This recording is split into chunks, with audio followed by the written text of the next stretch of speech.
Hi everyone, doctor जय Mehta here from Mumbai. जैसे कि आप जानते हैं कि मैं मेल इनफर्टिलिटी और अजूस्पर्मिया मतलब जीरो स्पर्म काउंट का सुपर स्पेशलिस्ट हूँ। आज हम डिस्कस करेंगे अजूस्पर्मिया का ट्रीटमेंट उन पेशेंट्स में जिन लोगों में बेरियाट्रिक सर्जरी की गई है। बेरियाट्रिक सर्जरी क्या होता है? देखो, ऐसे रहता है पेट। बेरियाट्रिक सर्जरी मॉर्बिड ओबेसिटी मतलब जो बंदा बहुत ही जाड़िया है ना, मॉर्बिड ओबेसिटी मतलब क्या, बीएमआई जो रहता है ना मोर देन 30, बहुत जाड़िया है। समझ में आया? ये जाड़िया आदमी को पतला करने के वास्ते डॉक्टर लोग एक सर्जरी करते हैं जिसमें स्टमक को है ना ऐसा स्टेपलर मार देते हैं। बहुत सारे नाम है इसके, गैस्ट्रिक बैंडिंग, गैस्ट्रिक बाईपास, बहुत सारा नाम है। ओके, पर इसको कॉमनली बोला जाता है बेरियाट्रिक सर्जरी।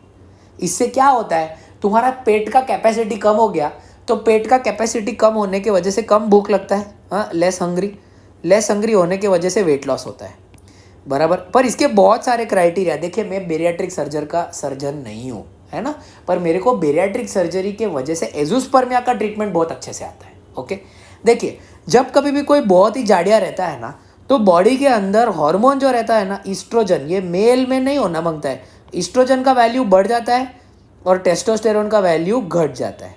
ठीक है, ऐसा होने के वजह से, ये रिवर्स बैलेंस होने के वजह से उनको अजूस्पर्मिया होता है। Okay, zero sperm count. जैसे ही बंदे की बेरियाट्रिक सर्जरी हो जाती है, बेरियाट्रिक सर्जरी के 1 ईयर आफ्टरवर्ड्स मतलब सर्जरी होने के 1 साल के बाद में जिन लोगों पे अच्छा इफेक्ट आता है, उन लोगों का वजन तकरीबन 30 से लेके 50 किलोग्राम तक कमती होता है। ठीक है, बहुत बार ऐसे सिचुएशन में वेट लॉस हो जाने के वजह से ये जो एजोस्पर्मिया हो जाता है, ये पूरा रिवर्स भी हो जाता है इन ऑलमोस्ट 30% पेशेंट। बट बहुत सारे ऐसे पेशेंट छूट जाते हैं। आपने देखा होगा बेरियाट्रिक सर्जरी के बाद में ना पेट का चर्बी कम नहीं होता है बहुत बार। ओके, तो उस सिचुएशन में थोड़े बहुत ऐसे पेशेंट रहते हैं जिसमें अभी भी हार्मोनल इम्बैलेंस रहता है। ओके, ऐसे पेशेंट्स का अगर आप ट्रीटमेंट देखें तो सबसे पहले हम इन पेशेंट्स को देते हैं लेट्रोजॉल करके एक दवाई। ऑलराइट, ये जो दवाई रहती है, this is given for approximately 3 months continuously.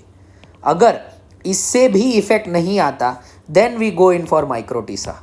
Okay, microTESE non obstructive azoospermia में स्पर्म निकालने के लिए। बेरियाट्रिक सर्जरी के बाद अगर आप माइक्रोटीसा करते हो तो you should expect a sperm retrieval rate of 20%। मतलब ऐसे पेशेंट में 20% चांस रहता है स्पर्म मिलने का। काफ़ी बार ये जो हार्मोनल इम्बैलेंस होता है ना, इसके वजह से सीवियर डैमेज हो सकता है टेस्टिस को।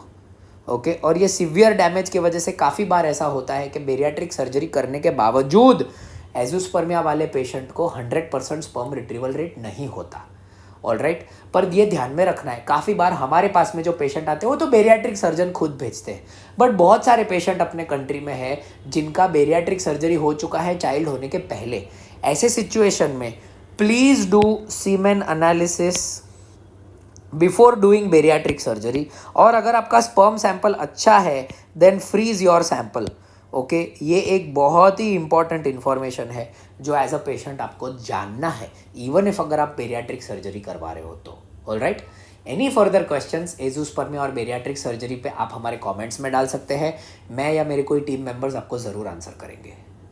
Friends, we are available for consulting in Bombay, Indore, Ahmedabad and Bangalore. Bombay is our primary location.